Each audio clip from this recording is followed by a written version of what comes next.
เกิดมาใกล้กินหากินอยู่ในเมืองตั้งแต่ปีกายเดินสายออกมาเที่ยมหัวทุกท่านมีคนโหยหวงอยู่ในเมืองหลวงมันหนาวหัวใจ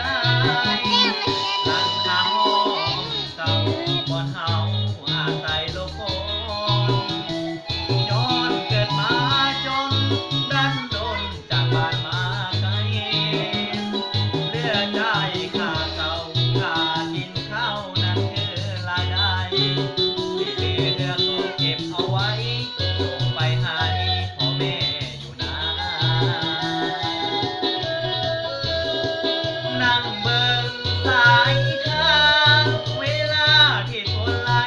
ลินหอมดอกกระถินไอ้ดินกินจากบ้าน